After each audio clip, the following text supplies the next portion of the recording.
의외의 치매의 조기 신호로는요, 평소보다 통증에 굉장히 예민해지거나 수면 패턴이 완전히 깨져버리거나 감정 기복이 전보다 심해지거나 보행 속도가 느려지거나 균형 감각이 소실되는 이런 신호들이 치매의 의외의 조기 신호입니다. 많은 분들이 놓치시는 부분인데요, 통증이 있으면 치매의 가능성이 높아집니다. 의외의 치매 초기 신호에는 무엇이 있나요? 통증의학과에서 주로 보는 환자분들이 60대에서 80대입니다. 처음엔 통증으로 진료를 보러 오셨는데 기억력 저하나 집중력 저하가 동반되어 있으신 어르신들이 상당히 많아요. 치매라는 게 단순한 기억력 이상이 아니라 신경기능 전반의 조절 이상이거든요. 그래서 의외의 치매의 조기 신호로는요, 평소보다 통증에 굉장히 예민해지거나 수면 패턴이 완전히 깨져버리거나 감정 기복이 전보다 심해지거나 보행 속도가 느려지거나 균형 감각이 소실되는 이런 신호들이 치매의 의외의 조기 신호입니다. 이러한 변화는요, 단순히 노화가 아니라 뇌의 조절 기능 저하라고 볼 수 있습니다. 뇌를 건강하게 만드는 운동에는 무엇이 있나요? 뇌를 건강하게 만들어주는 운동은 다름 아닌 근력 운동이에요. 근력 운동이라 하면은 그냥 무식하게 힘만 쓰는 운동 아니야? 이런 생각을 할 수 있는데요. 근력 운동이야말로 뇌와 근육의 협응력을 길러주는 아주 좋은 운동이에요.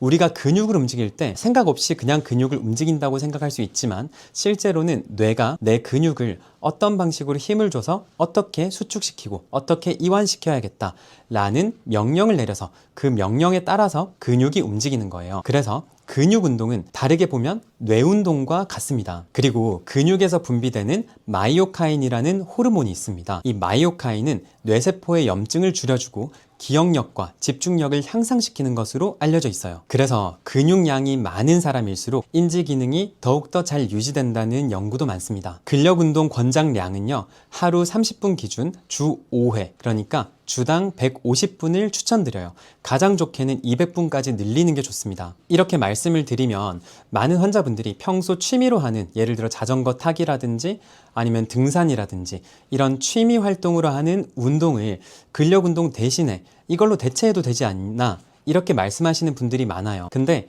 주당 150분을 꾸준하게 매주 채워주려면 반드시 친해져야 하는 곳이 헬스장이에요.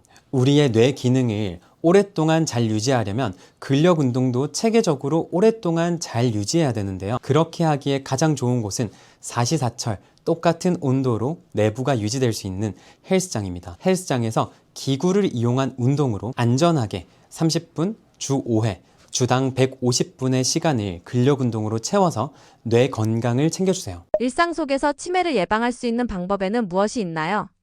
많은 분들이 놓치시는 부분인데요. 만성 통증이 있으면 치매의 가능성이 높아집니다. 만성 통증이라는 것은 우리 뇌신경 회로를 굉장히 피로하게 만들고요, 뇌신경 기능을 저하시켜요. 그리고 치매의 위험을 높입니다. 자, 어르신들 보면 어때요? 아픈 걸 나이 탓하면서 치료 안 하시는 경우가 많아요. 예를 들어 무릎이 아프다. 근데 무릎 연골 주사를 그냥 안 맞는 거죠. 나이 들어서 어차피 다 따라서 그런 건데 연골 주사 그냥 안 맞을래 하면서 안 맞으시는 분이 많은데, 이런 거 정말 안 좋다는 거죠. 또는 허리가 아프다. 허리가 아파서 막 다리까지 저린다.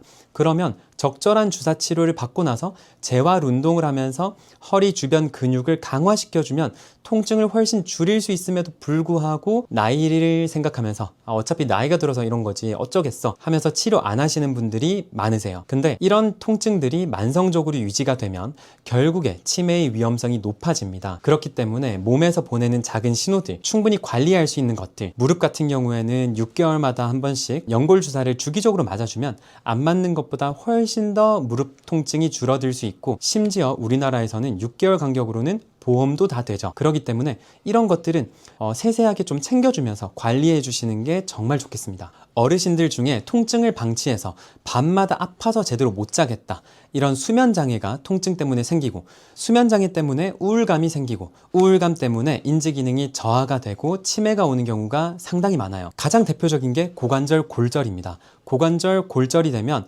통증이 생기고, 통증 때문에 수면 장애가 생기고, 수면 장애 때문에 우울감이 생기고 치매가 생기는 경우가 아주 흔하죠. 그러니까 통증 신호가 작던 크던 일찍 그 신호를 포착하고 제대로 된 치료를 받아주시는 게 치매를 예방하는 정말 현실적인 방법이겠습니다. 반대로 치매를 일으키는 안 좋은 습관들은 무엇이 있나요?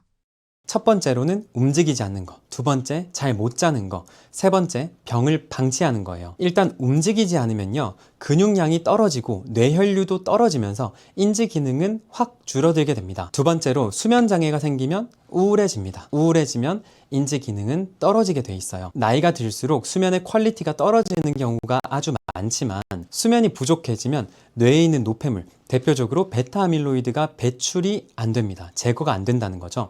베타아밀로이드가 쌓이면 인지 기능은 떨어지고 치매의 위험은 올라갑니다. 마지막으로는 병을 방치하는 거예요. 나이가 들수록 우울증이 생기시는 분들도 있고 통증 질환을 앓으시는 분들도 있죠.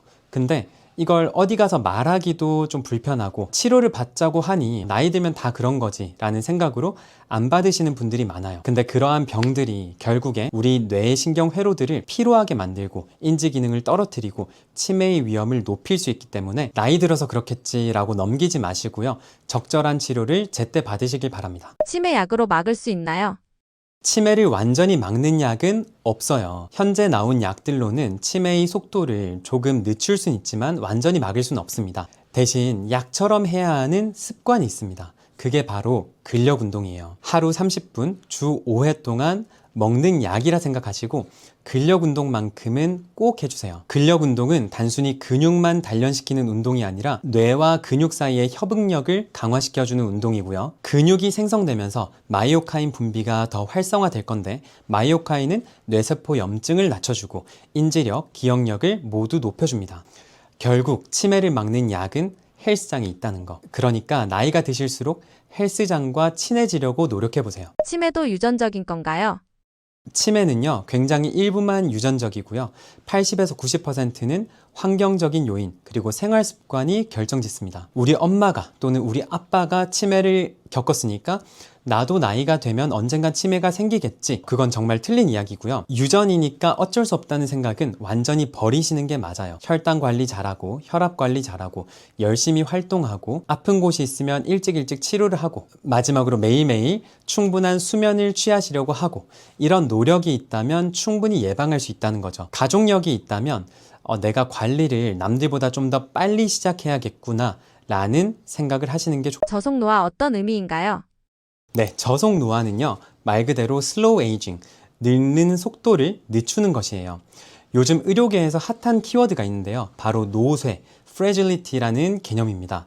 겉으로 보기에 나이가 더 들어 보이는 사람이 실제 겉으로 보기에 젊어 보이는 사람보다 어떤 질환들의 예후가 좋지 않더라, 치료가 잘 되지 않더라 라는 이야기예요. 통증의학과 전문의로 진료를 할 때도 이런 비슷한 경험들이 굉장히 많은데요. 80대인데 60대처럼 젊어 보이시는 분들은 치료 반응도 굉장히 빠르고 좋아요. 반대로 60대인데 70대처럼 보이시는 환자분들은 치료 반응이 굉장히 안 좋은 경우가 많습니다. 다시 말해서 젊어 보이는 분일수록 통증 질환에 대한 치료 반응 속도도 좋고 면역력도 좋고 회복력도 좋다는 거죠. 그래서 요즘 핫한 의료계의 관심은 그냥 오래 사는 게 아니라 젊게 오래 사는 것이 중요하다라는 겁니다. 제 개인적인 이야기를 잠깐 해드리면, 저는 6살 아들이 있고 이제 곧 1살짜리 딸이 태어나는데요. 다행히 제가 저속노화 습관을 열심히 지킨 덕분에 아들과 어디를 가든 간에 다들 저를 삼촌으로 봐주고 감사하게도 아직까지 굉장히 젊게 봐주시는 감사한 경험을 하고 있습니다. 노화 가속화의 원인은 무엇인가요? 네, 노화를 가속화시키는 요인은 3가지가 대표적으로 있어요. 첫 번째로 식습관인데요. 고탄수화물 식사, 특히 빵, 떡, 면, 과자 좋아하시는 분들, 밥 좋아하시는 분들, 이런 분들은 탄수화물을 과하게 섭취할 때 많이 등장하는 최종 당화 산물이 굉장히 많이 몸에 들어오게 되는데요. 이 최종 당화 산물, AGE라는 애들은 피부를 푸석푸석하게 만들고 주름을 만들고 외형적인 노화를 촉진시킵니다. 두 번째로는 운동 습관인데요. 운동을, 특히 근력 운동을 게을리하는 습관이 노화를 가속화하는 원인입니다. 다시 말해서 근력 운동을 꾸준히 하는 사람들은 세포 노화 속도가 느려요. 근력 운동을 열심히 하는 사람들은 특정 연구에서는 이 세포 노화 지표로 활용되는 텔로미어의 길이가 근력 운동을 꾸준히 하는 사람들에서 더 길다는 결과도 있었어요. 다시 말해서 근육은 노화를 늦추는 장기라는 거 기억하세요. 마지막으로 노화 속도를 높이는 요인은 수면 습관이죠. 요즘 스마트폰 때문에 휴대폰으로 SNS 보고 이러느라고 늦게 주무시고 막 수면 습관이 불규칙하고 수면 시간도 5시간이 채 되지 않는 분들이 굉장히 많아요. 수면이 부족해지면요, 대표적인 항노화 호르몬인 성장 호르몬의 분비가 떨어지고요. 이 외에도 호르몬 불균형, 면역력 저하 때문에 노화는 가속화됩니다. 일상생활 속에서 노화 속도를 늦추는 핵심 습관은 무엇이 있나요?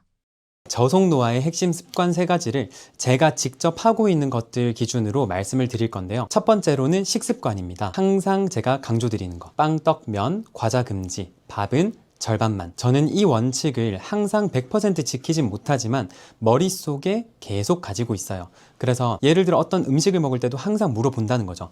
빵인가, 떡인가, 면인가, 아니면 과자인가, 밥인가. 밥이라면 절반만 먹고, 빵, 떡, 면, 과자라면 웬만해선 안 먹고, 정말 먹고 싶다면 먹긴 먹되 이걸 먹었으니까 이제부터 조절을 좀 더 해야겠구나 라는 생각을 한다는 거죠. 이 덕분에 탄수화물 조절하는 것을 저는 굉장히 좀 잘하는 편이고요. 최종 당화 산물이 적게 생성되겠죠? 그러면 피부 건강이 더 좋아지겠죠. 옛날에는 이런 조절을 덜 했을 때는 피부가 지금만큼 좋지 않았는데 이 조절을 하고부터는 피부 결 자체가 항상 일정하게 좋은 상태를 유지할 수 있었어요. 다음으로 제가 하는 저속 노화 습관은요, 운동 습관인데요. 저는 새벽 5시 반에 일어나서 1시간에서 1시간 반 정도 근력 운동을 하고 출근 준비를 하고 병원으로 출근을 해요. 자, 이거 말만 들어보면 너무 힘들 것 같잖아요. 이렇게 처음부터 막 새벽에 일어나서 1시간, 1시간 반 이렇게 근력 운동을 하라는 게 아니고요. 하루 30분, 일주일에 5일이면 충분해요. 이게 새벽 시간에 하시든 뭐 저녁 시간에 하든 시간은 아무런 관계가 없습니다. 제가 새벽에 운동하는 가장 정말 유일한 이유는 제가 유일하게 다른 것에 방해받지 않으면서 운동을 할 수 있는 시간이 새벽 시간이기 때문에 새벽에 하는 거지, 새벽에 꼭 해야 더 좋다 이런 거 절대 아니에요. 꾸준한 근력 운동을 해서 텔로미어의 길이를 길게 유지할 수 있도록 저는 노력 중이고요. 마지막으로는 수면 습관입니다. 저는 주로 밤 9시에서 10시 사이에 6살 아들 그리고 아내랑 같이 잠들어요. 그러고 5시 반까지 푹 자는 거죠. 그러니까 이 수면 시간 자체가 꽤나 길다는 거예요. 대략 한 7시간 반에서 8시간 반 정도는 매일매일 가져준다는 겁니다. 수면 중에는 항노화 호르몬인 성장 호르몬이 분비되기 때문에 이 수면 시간만큼은 최대한 7시간 이상 또는 6시간 이상은, 적어도 6시간 이상은 꼭 가져가 주시는 게 정말 좋은 저속 노화 습관이라고 생각합니다. 저속 노화 도움되는 음식은 무엇이 있나요? 네, 저속 노화에 도움되는 음식은 정말 많은데요. 대표적으로 2가지예요. 단백질과 채소입니다. 일단 첫 번째로 단백질인데요. 체중 1kg당 1.2g 이상의 단백질을 섭취하시는 게 좋습니다. 체중 1kg당 1.2g. 좀 어렵다, 그죠? 그러면 60kg 기준으로는 하루 72g의 단백질을 섭취하는 건데요. 이 말씀을 드리면 72g의 단백질이면 고기 100g도 못 먹는 거야? 이렇게 질문하시는 경우가 많아요. 근데 고기 100g이 아니라 72g에 곱하기 5를 해줘야 돼요. 왜 그러냐? 대부분의 생선류, 고기류에는 100g당 단백질이 20g 들어있거든요.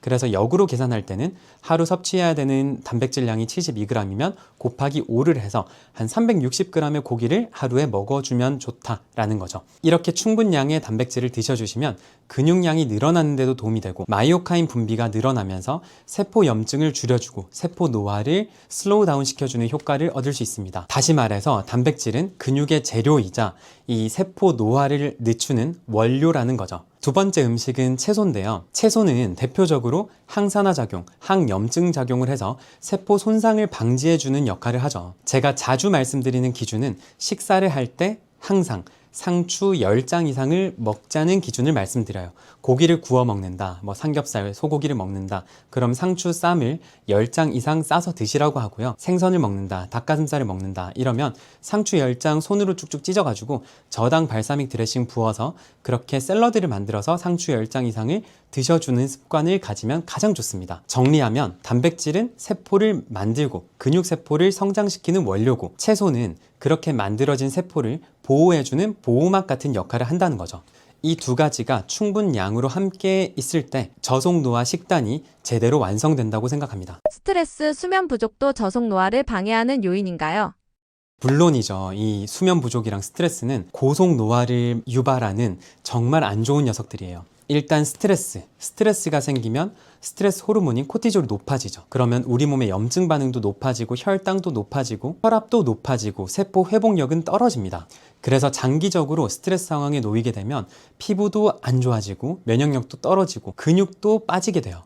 수면이 부족해지면 제가 정말 중요하다고 생각하는 이 항노화 호르몬, 성장 호르몬이 같이 떨어지게 되고요. 세포 재생이 안 되고 노폐물 제거가 안 되기 때문에 노화가 가속화되는 거죠. 그래서 최소한 평균 6시간 이상, 권장하는 거는 7시간 이상은 충분한 수면 시간을 확보해 주세요. 우선은 밤에 잠드는 게 쉽지 않으신 분들은 수면 환경, 스마트폰을 잠자기 1시간 전부터 보지 않는 거라든지, 주변 환경을 충분히 어둡게 유지해 준다든지, 낮에 햇빛을 받으면서 바깥에서 조금 운동을 해준다든지, 이런 일반적인 수면 환경 개선 습관들을 시도해 보시고, 이렇게 했을 때도 충분한 수면을 취할 수 없다면 저는 개인적으로 이 악순환의 고리를 끊기 위해서 단기적으로 수면제를 드시면서 급성 불면증을 해결하는 게 좋다고 봅니다. 여러분, 스트레스는 줄이고 수면 시간 확보해야 젊어질 수 있어요. 그러니까 이 두 가지 꼭 잘 관리하세요. 당뇨병 걸리는 원인은 당을 많이 먹어서가 근본적인 원인인가요? 많은 분들이 당뇨라고 하면 단 걸 많이 먹어서 생긴다, 이렇게 생각하시는 경우가 많아요. 근데 이건 제가 보기엔 당뇨의 진짜 원인은 우리 몸에 있는 당을 제대로 처리하지 못하는 상태가 되는 거예요. 다시 말해서 인슐린 저항성이 생긴 상태라는 거죠. 평소 식습관에서 탄수화물, 대표적으로 빵, 떡, 면, 과자 같은 탄수화물 음식들을 계속 주로 먹는 식습관을 가지고 있다면 인슐린 분비가 계속 높아지고 우리 몸은 분비되는 인슐린에 둔감해지는 인슐린 저항성이 생기게 돼요. 인슐린 저항성이 생기면 우리 몸 혈당은 올라가고 남아도는 혈당을 세포 내로 넣어주지 못하게 됩니다. 이 상태가 오랫동안 지속되면 췌장이 지쳐서 고장납니다. 그게 바로 당뇨예요. 그래서 당뇨 치료의 핵심은 무작정 단 것만 줄이자가 아니라 탄수화물 위주의 식단을 단백질 식단으로 바꾸는 것에서 시작해야 합니다. 같은 음식을 먹더라도 사람에 따라 혈당 반응이 다른데 왜 그런가요? 사람마다 똑같은 음식을 먹어도 혈당 반응이 다른 거 진짜 신기하지 않나요? 이렇게 차이가 나는 이유는 몸의 반응 차이 때문인데요. 혈당을 결정짓는 요소가 굉장히 다양해요. 우리 몸의 근육량도 영향을 주고요. 생리 주기도 영향을 주고, 수면, 스트레스, 장내 미생물까지 굉장히 다양한 요소들이 혈당에 영향을 줍니다. 먼저 근육량부터 보면, 근육이 많은 분들은 혈당을 흡수할 수 있는 공간이 더 많다고 생각하시면 돼요. 그래서 특히 하체 근육량이 굉장히 많고 튼튼한 하체를 가지신 분들의 경우에는 같은 음식을 드셔도 혈당 반응이 훨씬 더 낮게 나타납니다. 그리고 최근에는 장내 미생물, 장내 세균의 구성에 따라서도 혈당 반응이 크게 다르게 나타날 수 있다는 연구 결과도 발표되고 있어요. 특정 사람들의 장내 세균은 탄수화물을 굉장히 잘 분해하고, 또 다른 사람의 장내 세균은 지방과 단백질을 잘 분해하다 보니까 같은 음식을 먹어도 다른 혈당 반응이 나타날 수 있는 거죠. 나도 모르게 혈당을 올리는 의외의 음식이 있나요? 이거 정말 많은 사람들이 놓치고 있는데요. 바로 커피 믹스입니다. 커피 믹스를 생각하면 이건 뭐 과자도 아니고 빵, 떡, 면도 아니고 탄수화물이 아닐 거라고 생각하시는데, 저는 커피 믹스는 항상 과자처럼 생각하시라고 말씀을 드려요. 제가 주로 쓰는 표현은 액체 과자입니다 라는 표현을 많이 써요. 커피 믹스 한 봉지에 대략 당류가 6g 정도 포함되어 있고요.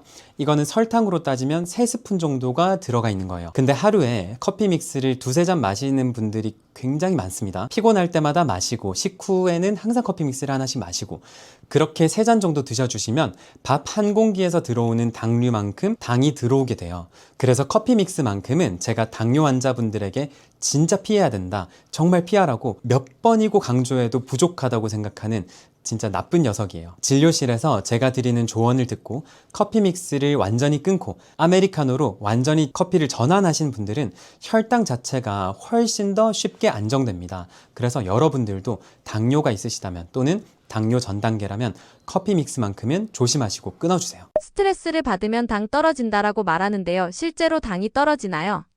맞습니다. 스트레스 받으면 저도 그런 표현 쓰거든요. 아, 스트레스 받아서 당 떨어진다. 근데 정확하게는 스트레스를 받으면 스트레스 호르몬인 코티졸이 분비가 되고, 코티졸이 분비되면 우리 몸에서는 당이 생성돼서 당이 높아집니다. 그러면 우리가 스트레스 받으면 왜 배가 고프고 막 뭔가 단 게 땡기고 왜 그럴까요? 이거는 당이 떨어져서 당을 높여야 해서 당을 찾는 게 아니라요. 우리 뇌에서 보상회로, 헤도닉 드라이브라고 하는데요. 이 보상회로가 작동하면서 단 걸 찾게 되는 반응이 생기는 거예요. 다시 말하면은 우리가 스트레스를 받으면 당이 떨어져서 배가 고프고 막 단 게 땡기는 게 아니라, 뇌가 나 좀 위로해줘, 나 단 걸로 나 좀 기분 좋게 해줘, 도파민 좀 분비해줘, 이렇게 말을 하는 것이지, 실제로 당이 떨어지는 거기 때문에 이걸 당으로 채워야 된다는 의미가 절대 아니라는 거예요. 이걸 잘 이해하시고 스트레스 상황이 됐을 때 배가 고플 때는 저는 이 배고픔을 완전히 무시하라는 건 너무 비현실적인 조언이고요. 이런 배고픔이 있을 때 당이 가득 있는 사탕, 초콜릿 이런 거 찾지 마시고 고단백 두유라든지 단백질 보충제라든지 고단백 과자라든지 단백질로 된 어떤 음식을 드셔서 이 식욕을 이겨내기를 바래요. 이런 방식으로 식욕을 이겨내지 않고 그때마다 그냥 초콜릿 왕창 먹어버리고 이러면 당이 일시적으로는 확 오르겠죠. 왜냐하면 스트레스 상황이라서 이미 당이 올라가 있는데 당이 많은 음식을 또 집어넣었어. 그러면 당이 더 올라가겠죠. 그랬다가 당이 쫙 떨어지게 됩니다. 그러면 또 배고파요. 그래서 이게 악순환이 계속되는 거예요. 그러니까 스트레스 상황에서 식욕 신호는 단백질로 보충을 해주자. 이거 꼭 기억해 주세요. 일상생활 속에서 나도 모르게 당뇨 유발시키는 습관들은 무엇인가요?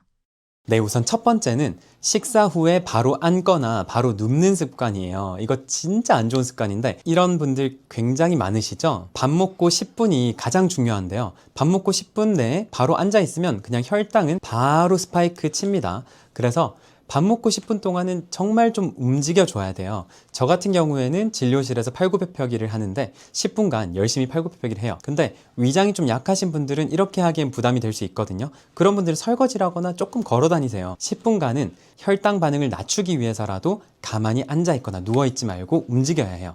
이게 정말 안 좋은 습관 첫 번째고요. 두 번째는 앞서 말씀드렸던 커피 믹스 또는 달달한 라떼, 달달한 에이드 이런 요즘 저가 커피숍에 가면 이런 달달한 음료들 많잖아요. 그런 음료나 간식을 무의식적으로 섭취하는 거예요. 아, 나 뭐 밥 조금밖에 안 먹었으니까 이 정도 간식 괜찮겠지. 또는 식사하고 나서 직장 동료들끼리 다 같이 커피 한 잔씩 하러 가요. 그러면 아, 뭐 나 이 정도 마시는 거 괜찮지 않나 하면서 그냥 무의식적으로 카라멜 마키아토를 시킨다든지 달달한 음료를 시킨다든지 이렇게 되는 게 정말 큰 문제인데요. 특히 이 달달한 음료들 있죠.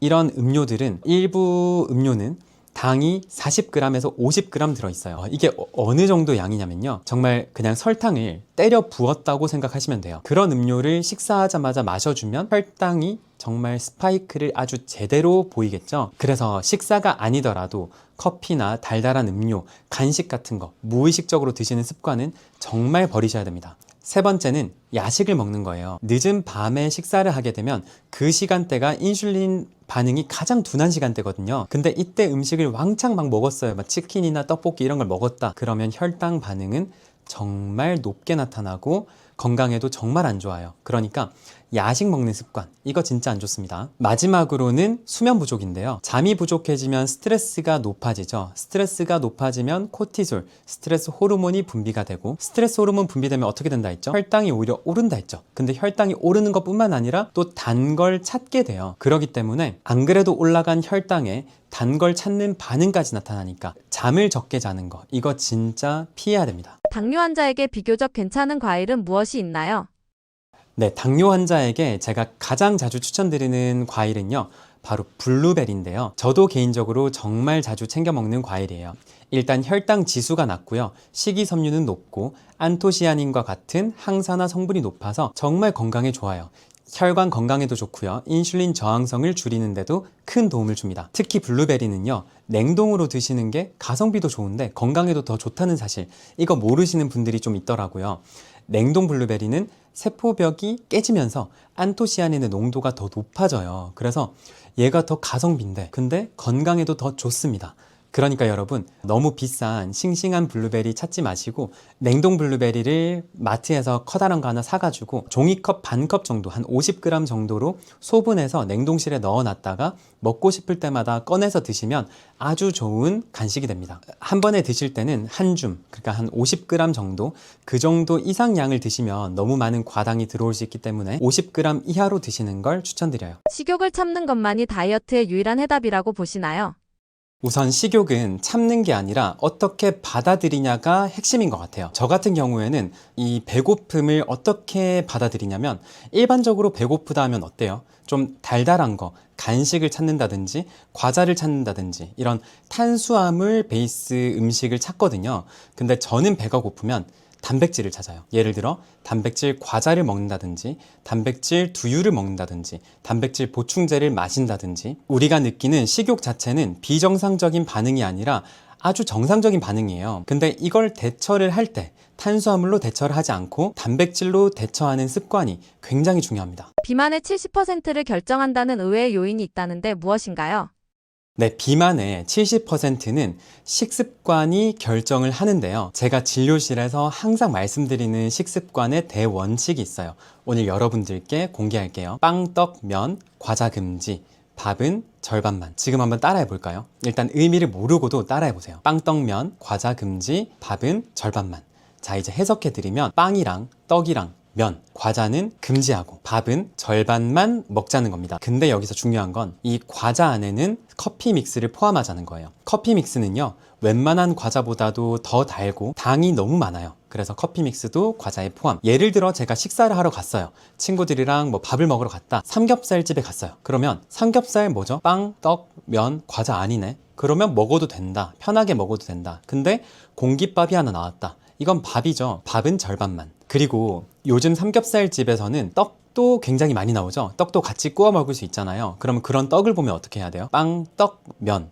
떡이다. 그러면 금지. 이 원칙만 제대로 지켜도 탄수화물을 굉장히 많이 커팅할 수 있어요. 그리고 가장 문제가 되는 이 정제 탄수화물, 곱게 갈아서 만든 이런 빵, 떡, 면, 과자만 피하시더라도 다이어트를 하고 혈당 스파이크를 조절하는데 아주 큰 도움을 받으실 거예요. 탄수화물을 줄여서 배가 고프다. 그러면 단백질로 보충해 주세요. 운동만으로 뱃살 쉽게 뺄 수 있나요? 많은 분들이 궁금해하시는 질문인데요. 운동만으로는 뱃살 절대 안 빠집니다. 정말 절대 안 빠져요. 앞서 말씀드린 이 식습관, 빵, 떡, 면, 과자 금지, 밥은 절반만, 이 대원칙의 식습관을 잘 지켜주시면서 여기에 더해서 운동을 해주시는 건 아주 좋죠. 근데 운동하면은 보통 다이어트 운동은 유산소다. 유산소만 하시는 분들이 굉장히 많거든요. 근데 저는 유산소만 고집하지 마시고 무산소 운동, 그 중에서도 특히 근력 운동을 하시라고 꼭 말씀을 드립니다. 근력 운동 중에서도 등 근육 운동, 하체 운동을 가장 많이 강조를 드리는데요. 등 근육 운동으로는 랩풀다운 아주 추천드리고요. 로우로우, 이렇게 랩풀다운은 위에서 당기는 거고요. 로우로우는 앞에서 뒤로 당기는 겁니다. 이 두 가지 운동을 가장 많이 추천을 드리고, 하체 운동으로는 머신으로 하는 스쿼트, 그리고 머신으로 하는 레그 프레스 두 가지를 아주 추천을 드려요. 이렇게 등과 하체 근력 운동을 해주시면 체중 때문에 가장 많이 생기는 통증이 뭐냐면 허리 통증과 무릎 통증인데, 그 두 가지를 아주 잘 잡아줄 수 있습니다. 다시 한번 말씀드리면 운동만으로는 뱃살을 절대 뺄 수 없다. 하지만 빵, 떡, 면, 과자 금지, 밥은 절반만이라는 원칙을 지키면서 운동을 더해주는 건 정말 중요한데, 그 중에서도 유산소만 고집하지 말고 근력 운동을 반드시 해주자. 꼭 기억해 주세요. 평소의 습관으로 뱃살 뺄 수 있는 방법은 무엇이 있나요? 제가 가장 추천드리는 습관은요, 식후 10분간 움직이는 거예요. 저 같은 경우에는 식사를 하고 나면 10분간 팔굽혀펴기를 합니다. 팔굽혀펴기를 그냥 진료실에서 막 쉬지 않고 100개를 막 하는 게 아니라 10분 동안 그냥 한 세트에 한 20개 하고 좀 쉬었다가 또 20개 하고 쉬었다가 이렇게 10분을 하는데, 10분 동안 팔굽혀펴기를 하면 100개 넘게 할 수 있거든요. 이렇게 간단하게 10분 운동을 하고 나면 우리 몸의 대사가 굉장히 활발해지고 몸이 뜨끈뜨끈해지고 대사 활발해지는 게 온몸으로 느껴져요. 근데 이걸 모든 사람한테 추천할 수는 없어요. 위장이 약하신 분들이 있거든요. 그런 분들은 식사 후에 이렇게 격렬한 팔굽혀펴기를 하거나 막 턱걸이를 하거나 이러면 속이 안 좋아질 수 있어요. 그런 분들의 경우에는 간단하게 식사 후 10분간 설거지를 하셔도 좋고 좀 집안에서 걸어 다녀도 좋겠죠. 적어도 10분 동안은 움직이시라는 거예요. 10분 동안 무엇을 하든 본인의 위장 상태에 맞춰서 열심히 움직이는 거, 이게 진짜 다이어트 핵심 꿀팁입니다. 이 단순한 습관이 뱃살을 빼는데 정말 중요한 꿀팁이에요. 몸에 좋다고 알고 있지만 의외로 다이어트에 치명적인 음식은 무엇이 있나요? 네, 이거 말씀드리면 깜짝 놀라시는 분들이 있는데요. 다이어트에 좋을 것 같지만 정말 안 좋은 음식, 제가 꼽는 단연코 1위는 비빔밥이에요. 이 비빔밥이 겉으로 보기엔 채소도 많고 뭔가 굉장히 건강해 보이잖아요. 근데 실제로는 고탄수화물 저단백 식단입니다. 일반적으로 비빔밥에 들어가는 단백질은 계란 1개 정도, 그리고 고기는 한 30에서 50g 정도인데요. 이걸 다 혼자 먹는다고 해도 단백질 양으로는 너무 부족해요. 단백질이 대략 한 10g 전후밖에 들어있지 않는다는 거거든요. 근데 여기서 더 안 좋은 거, 친구들끼리 커다란 대야에다가 막 밥 왕창 때려 넣고 채소 때려 넣고 그냥 고기도 없이 그냥 막 고추장 넣고 참기름 넣고 비벼가지고 아주 맛있게 드시는 분들이 굉장히 많으세요. 그거 정말 안 좋아요. 정말 말 그대로 반대로 탄수화물만 왕창 먹게 되고, 그렇게 먹게 되면 식사 후에 허기가 빨리 찾아오고 밥을 먹고도 또 다른 간식에 손이 가게 됩니다. 그러니까 그거 정말 비추. 자, 그러면요, 저는 비빔밥을 안 먹냐? 자주 먹습니다. 그럼 제가 어떻게 먹냐면요, 밥은 절반으로 덜어내고 채소는 왕창 넣은 거 그대로 놔두고 계란을 2개를 넣어주고 고기는 100g 정도를 추가해줘요. 소고기 100g도 좋고요, 삼겹살 안주를 구워서 잘라서 넣어서 비벼도 좋죠. 이렇게 단백질의 양은 높이고 탄수화물의 양은 확 줄여버리는 게 훨씬 더 건강한 비빔밥 먹는 습관입니다. 제가 말씀드린 대로 비빔밥을 드셔보잖아요. 그럼 포만감은 훨씬 올라가고 혈당 스파이크는 훨씬 줄어들고 식사하고 나면은 든든한 느낌이 정말 오랫동안 지속될 거예요. 꼭 그렇게 한번 드셔보세요.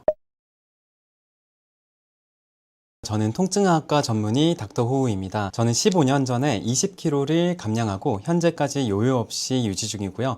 통증학과 전문의이자 비만 전문 인정입니다. 여러분, 이 다이어트, 뱃살을 빼는 게 복잡하게 생각하면 무조건 실패해요. 다이어트는 이 지식이 아니라 지속이거든요. 그래서 단순한 원칙이어도 내가 따라할 수 있는 원칙, 대표적으로 제가 강조드리는 거, 빵떡면, 과자 금지, 밥은 절반만, 요것만 지키면서 오랫동안 지속해보세요. 그러면 정말 안 빠질 것 같은 뱃살도 제가 진료실에서 이런 상담으로 아주 많이 빼봤으니까 믿고 따라와 보세요. 그리고요, 더 많은 다이어트 꿀팁이 궁금하시면 닥터 호우 채널도 꼭 구독해주세요.